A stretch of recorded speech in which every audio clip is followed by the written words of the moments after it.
নমস্কার বন্ধু অ্যান্ড বান্ধবীগণ। তো আজ হচ্ছে আমাদের এখানে কালী পুজোর লাস্ট দিন। তো আমি, বোন, দিদি, বড় দিদি, ছোট দিদি, তারপরে সোনাই, আমাদের লাড্ডু, সবাই মিলে আমরা বেরিয়েছি পুজোর প্যান্ডেলে একটু। এই যে দেখুন আজ এখানে কত প্যান্ডেলটা ফাঁকা ফাঁকা, আর পুজোর দিন এত ভিড় ছিল যে পাগলানোই যাচ্ছিল না। চলুন যাই একটু মেলার মাঠের দিকে। এই যে এখানে এসে এই যে সোনাই এর মধ্যে এই কেজটার মধ্যে উঠে আর এইসব লাফালাফি করছে সব বাচ্চাগুলো মিলে, কি যে মজা হচ্ছে দেখে।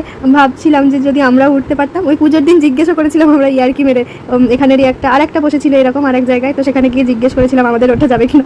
বললো না, ওঠা যাবে না। তো যাই হোক, সোনাইয়ের অনেক দিনের ইচ্ছে ছিল, বেশ ভালোই মজা পেয়েছে বেচারা। আর এখানে বাচ্চু দাদা আমাদের কি কিনেছে দাঁড়ান দেখায়, কার জন্য কিনেছে ওটা একটু সিক্রেট থাক। এই যে এটা, আর একটা কিনেছে কানের দুল, দাঁড়ান কানের দুলটাও দেখাচ্ছি। এই যে এটা কার জন্য কিনেছে ওটা একদম সিক্রেট, বলাই যাবে না। ভীষণ লজ্জা পেয়ে আর বাড়ি চলে গেছে। এবার আমরা এসেছি একটা দোকানে একটু খেয়ে দিয়ে তারপর যাবো। আর এই মেলার মাঠটাতে যে স্টেজ বেঁধেছিল ওখানে আগের দিন হয়েছে যাত্রা, আর আজকে হচ্ছে সব বধিরদের নিয়ে অনুষ্ঠান, গান, নাচ, এই সমস্ত কিছু। ভিডিওটা আমার এতটুকুই, ভালো লাগলে like, share and subscribe. Tata.